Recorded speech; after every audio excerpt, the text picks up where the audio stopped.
Hello, everyone. Welcome to The Final Assessment, a podcast about evil. I'm Jean. I'm Victoria. Today, Season 2, Episode 6, C is for Cop. Okay. We open with the police chase. Need to see them hands. Our driver moves to grab something. Cop smokes her. We meet the cop's lawyer. He is consulting with the church. Yeah. David and Kristen and Ben are being introduced to this idea. So, the driver was a black one.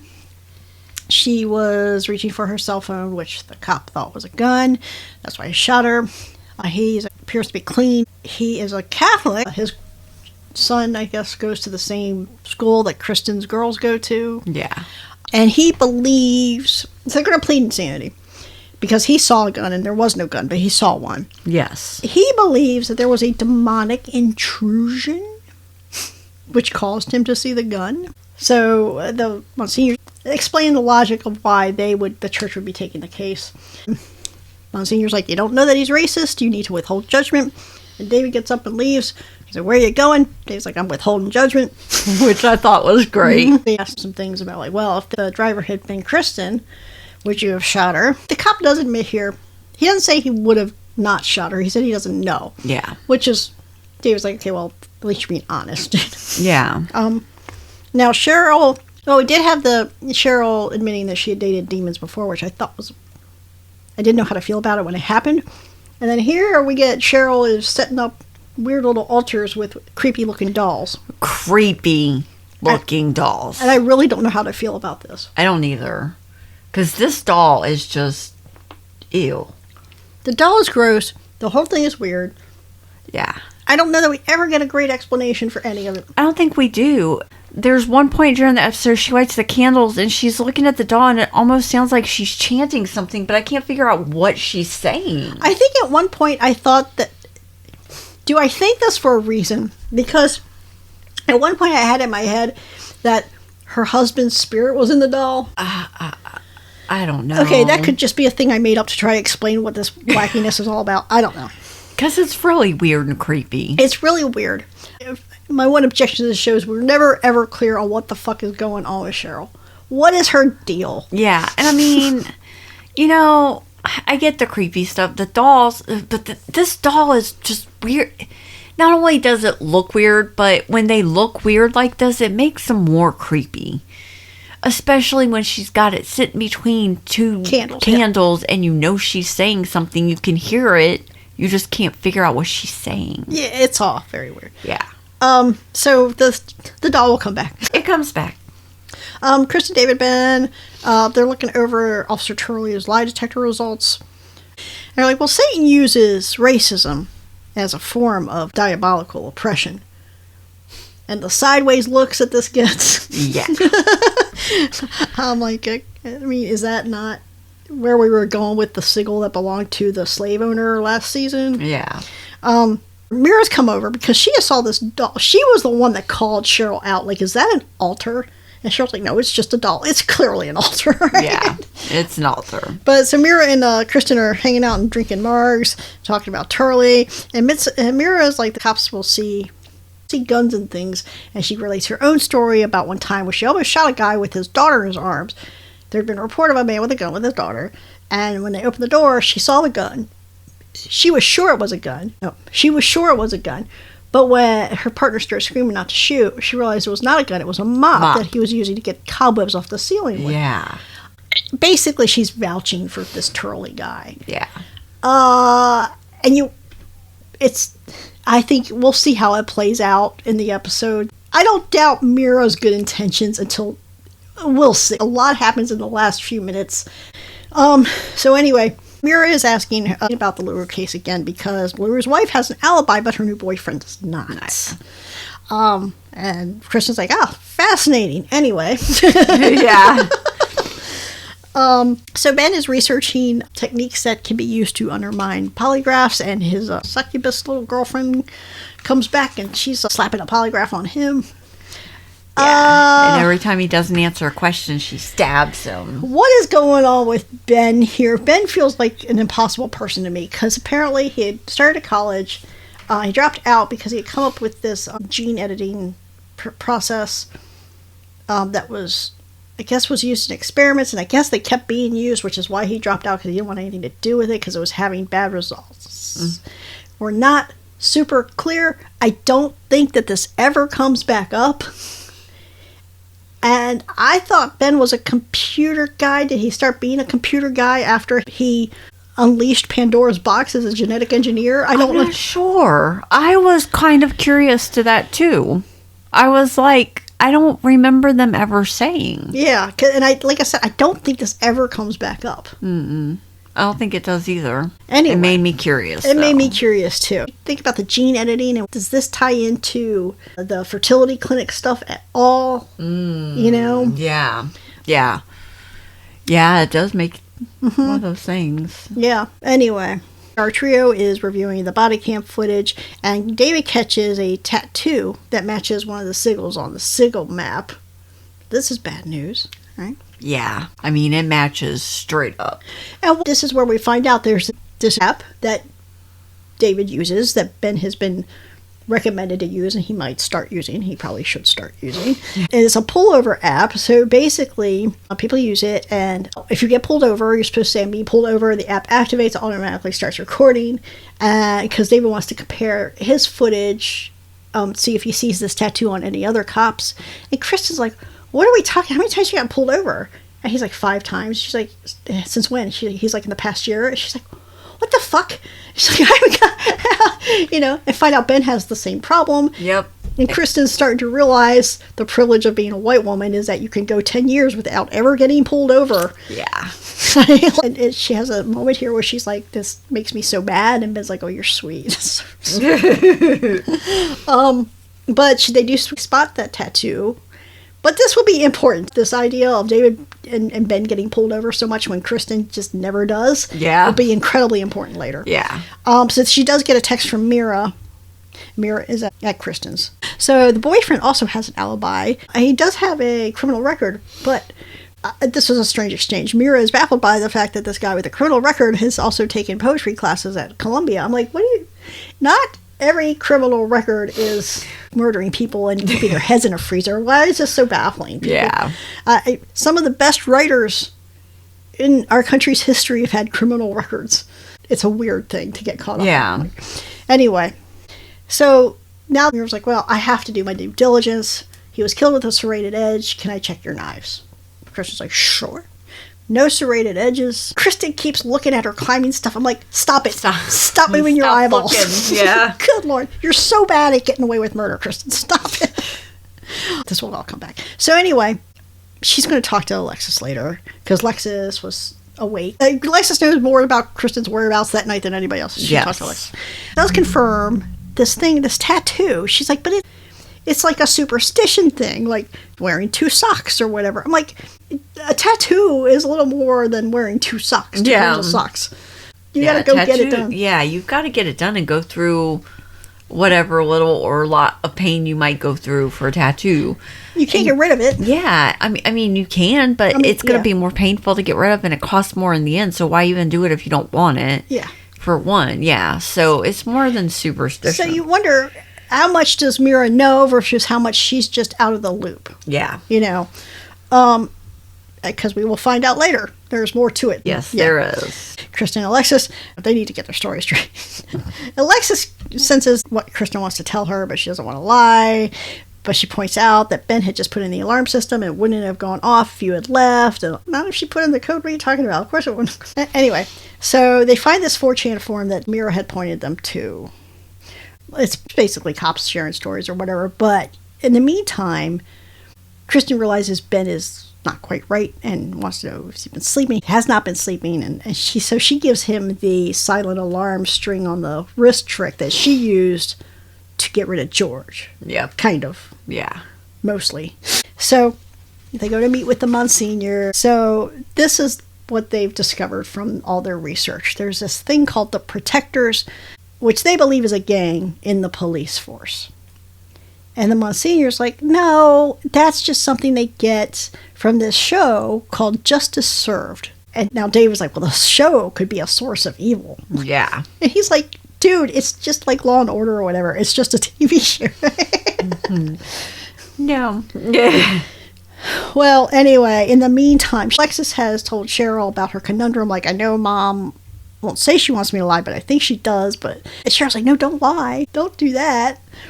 You have to tell her the truth. Then she leads her into the garage where she's got the altar set up again with Eddie. And she's like, you can tell Eddie anything, and Eddie's got wisdom and all that. And Lexus is like, this is crazy shit. Yeah, she runs. She runs away. She's like, Grandma is crazy. Yeah. And Grandma got some crazy built up. Yeah. I mean, I'm thinking about my grandmother, and I would have been like, what is happening? Yeah. I've been like, the fuck? But I would have also been like, why is she... I would have immediately been like, this is voodoo. I'm not going to do anything you tell me to do. And in fact, I'm going to go tell Mom that you have voodoo. You were such a little tattletale. I don't want the weird, creepy doll near me. Anyway. So, our three musketeers, they go visit the set of this show, Justice Served. There's a lot of racism here. The director calls them the Mod Squad, which I laughed at, but I also was like, that's kind of fucked up. Yeah. All the red flags go up as they're talking to the director, because David's like, do you know the symbol? He's like, that's not a symbol, that's a sigil. I'm like, nobody knows that except for people that are like deeply involved in this, right? Yes. Like everybody else is just like, it's a symbol. And it's apparently been something that's been used in cop shows since Dragnet. Like, it was in Starsky and Hutch. I think it was, did they say it was used in Chips and Hill Street Blues? I mean, or maybe that's why it wasn't used in Chips and Hill Street Blues. It was used in the rougher ones or something. Well, Hill Street Blues was arguably rougher than Starsky and Hutch. I mean, yeah, it was. But Chips was kind of chill. Chips was very chill compared to the other one. Chips was very chill. But anyway, he says something about why do David and Ben, why do those two look so grim? And he says that to Kristen. He's like, we gotta stick together. Yes, the two white people have to stick together. I mean, he doesn't come out and say any of this, but that's what it is. But you know what he's thinking. Yes. He is. And he starts talking about, hey, look, I increased the diversity of my cast. I increased the diversity on the staff. He's very cynical about his use of diversity here. Yes. You can tell it's not a sincerely held belief on his part. They walk away with a bad taste in their mouth about this guy. Back at home, Ben, he's got the string on his wrist. And he's got his VR game. He jumps in this VR game, and here comes his succubus. And she starts harassing him about this experiment again. And his alarm goes off. Right? Yep. And he is back in the game again. And she's like, I don't like video games. He's like, well, I do, and I'm good at them. And then David appears in the dream with him. They defeat the succubus. They get her. Which I kind of miss her, Yeah. Anyway, this leads to a very funny sequence of events where he goes to David's and he kind of gives him the high-level information about this Cast 3, this experiment that he had been involved in. And David gives him the idea of, like, when he was doing the 12-step, the idea of having something bigger than yourself. Or a higher power. Yes. Right? It could be a tree. It's anything bigger than you. Light bulb. He's the post office, he says. Which is so random. Yeah. It's so random. And I was like, so this leads to this incredibly goofy scene. Really goofy. Where Ben pulls up to the post office. You're going to look like a crazy person no matter what you do. So go up to the building. Because David's whole idea was that you have said the words, I'm sorry, to the bigger world. Yes. So go up to the fucking building, go up to where it's got its little, established and whatever. You just go up and say, look, I'm sorry. I'm sorry. But he doesn't do that. Instead, he waits for a mailman to come by and he shoulder checks him. Yep. And he's like, I'm sorry. And the mailman's like, all right. And he keeps walking. He's like, no, forgive me. And the mailman's like, okay, whatever. No, you have to say it. Mailman's like, I forgive you. Get help. Yes. This was so random. Yeah, it was. Like the post office. I mean, the post office. And why was that the thing you glommed on to? Yeah. Like, what was it that made you like hold on to that and then go there. And the thing is, like, see, you shoulder check this guy. He said, "I forgive you." You're apologizing for shoulder checking him. You're not apologizing for your life. Exactly. Yeah. This whole thing was very strange to me. It was. I thought that was weird too. I was like, why did he just do that? He said the post office, not a postman. Yeah, you could have just sat at home and waited for the mailman to come by and be like, "Bitch, Sorry. Say it. Oh my God, like, what if your higher power is a tree? The tree is not going to say, "Oh yeah, I forgive you." I mean, everybody has their own higher power, whether it's God or a tree or a flower. I think it says something about Ben's understanding of these things, because I think David's point was well made. But it says something about Ben's understanding of things being so material that he had to hear the forgiveness. Yeah. Which is not the point of the higher power thing. Yeah. It's not the point that David was making. But Ben had to hear the words, because Yeah. otherwise... It didn't work. Right. So the three of them are back with Monsignor. Apparently the grand jury has cleared Turley. Every time we've seen Turley, he's always seemed insincere. He seemed like, "Oh, I'm so sorry." None of it rings true. Yeah. So the grand jury declare him, and David is confronting a lawyer about this thing of the protectors that they believe is a gang. David's like, "Well, was it the grand jury or was the protectors protecting one of their own?" And they go on kind of back and forth. It's all like a lot of innuendo. But then the lawyer tells him to stop questioning Mick Carr, which is the director of this show, Justice Served. And he makes it a point to say the grand jury is separate. Yeah, there's no way nobody could get to a grand jury or any of it. Yeah. He says there during this conversation, he talks about that he would never threaten a seminarian, David. Yes. Because there's a lot of give and take, Yes. David understands what's going on. Monsignor changes the subject very quickly, right? He's like, "Look, hey, we have another case. There's a silent monastery, and there's a monk that was buried last year, and then all of a sudden his grave started humming, and when they opened it up, it looked like he had not decayed at all, so the church wants to do a sainthood determination." And they're like, "Was that it? That's just the end of the case? What are you talking about?" And he's like, "Yeah, that's it. Case is over." And they're like, "Well, this is fucked up." And then this is where the case is over. Yes. So this is where I said, like, these last few minutes, like, they saved it all for this. Yeah. Because Ben's pulled over. And the cop knows, because Ben's like, "I'm not sure what I did, but, hey, here's my stuff." And the guy's like, "No, yeah, it's okay," because the cop knows who he is. Yeah. And he's like, "We just want to make sure you get home safe." And he calls David, and David's also been pulled. And he's sitting on the ground. And the cop's telling David to cut it off. So David's like, "We call Kristen because I can't. I gotta go." And then Kristen is just at home packing. Just going about her life. Yep, get ready to go to the silent monastery. Nobody has fucked with her. Ben calls her and she's like, "No, nothing's happening." She looks outside, nothing's happening. So they made a point of pulling the guys over. Yep. And threatening them. And so she goes to sleep. She wakes up with a start. She almost dials 911. She sees somebody outside. She almost dials 911, but she calls Mira instead. She's like, "I think there's somebody out there. Something's going on." She pulls out the climbing axe that she killed LaRue with, and she sees LaRue in the backyard. And she knows, like, "You're a manifestation of my guilt," but he's like, "Well, but you don't feel guilty, right?" Like, there's different kinds of guilt, Yeah. There are different kinds of guilt. It's a pretty nuanced emotion. Yeah, I mean, you can have guilt for many different things. I have a question. So Mira made a point of saying that this thing, that whatever killed him, had a serrated edge. Yes. So she looks at her knives. She's like, "Nothing with a serrated edge." I'm like, okay, so Krista's climbing axe has a serrated edge. Wouldn't the wound made by a climbing axe, serrated or not, be substantially different than a wound made from a knife? I would think so too, because the climbing axe has such a hook that it would have gone in. It's got a hook, and I'd imagine the blade's a little wider. Yeah, it would have definitely been a difference. I wonder once we get to the end of this Yeah, for sure. So she starts struggling with this manifestation of LaRue, and she's on top of the nothing with the axe, and Mira rolls up, and she's like, "Freeze, drop your weapon."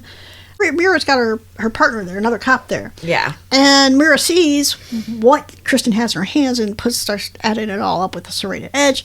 And she had questioned Lexus, and Lexus had basically said, "I don't know where she was." I don't know. And so Kristen actually says in front of this other cop, I'm guilty. I'm guilty. And Mira's like, okay, hey, other cop, why don't you go check on the car? Okay. So first you're like, this is, okay, she's doing the right thing. Because she's like, look, just stop going around telling people you're guilty. Stop being a freak. But also, LaRue was a piece of shit. Yep. He deserved to die. Yep. You know, some people deserve to die, and LaRue was one of them, and cops know that better than anybody, right? Kristen's still kind of upset, and she's like, so we'll just report this as we saw a black man back here, but we scared him off. Yeah. The choice to say was black man. Yeah. I was like, why black? Why couldn't it just be a man? Yes. But it brought the point home. Yeah. The whole thing, from Ben getting pulled over to this point. Yeah. It's like, okay, yes. I strained my belief at other parts of this episode, but this was like, no, this is not straining my belief. Yeah, obviously this could have been just stuff that happened yesterday, you know? Yeah. Like, exactly. yes, the choice to say, we'll just say we saw a black guy back here. Well, why? Why? Because when you know, we've never seen anything from Mira to indicate that she's harbors racism in her heart or anything like that until this moment. And you're like, what the fuck? You're like, is that racism or is that copism? I mean, but does it matter? Because if a strange man is in my backyard, I don't care. Just come get the dude in my backyard. Yeah. I mean, and if they even said, well, it was a white guy, I mean, doesn't matter. The person didn't exist. So you could have said anything. It was an alien. It doesn't matter. The point we still went stands. back there and we didn't find anything, so he got away before we got there. Yeah, anything. But it was the choice. So, like, this is the fallback position. Yeah. So I thought that was a well-made point. Yeah, I thought that was kind of crazy, too, because she said that. I was like, well, why do they have to say anything? They can just say they went back there and didn't see anything. Yeah. I mean, why does there have to be something there? Yeah. Yeah. I mean, you could literally said anything, but that was the thing she chose to say. Yeah. The actual final shot is of them knocking on the door of the Silent Monastery, and we'll get to the Silent Monastery next week.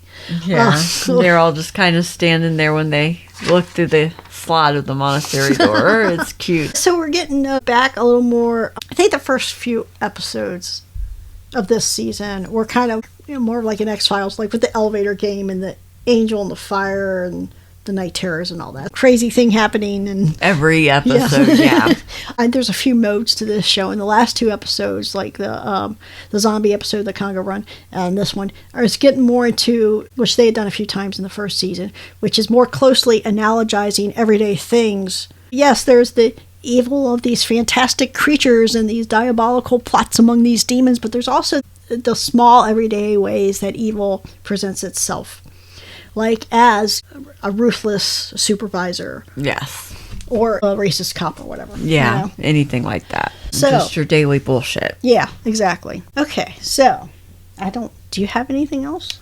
I don't have anything else. Okay. Well then, we don't have anything else.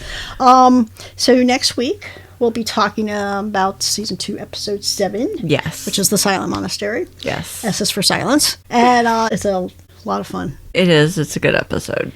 And until then, you check out our other podcast, Deconstructing the Dark Passenger, which is a podcast about Dexter, or our movie podcast, Outside Food and Drink.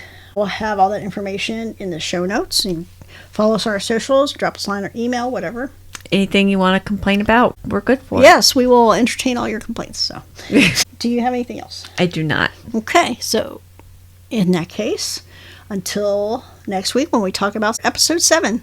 Later. Later.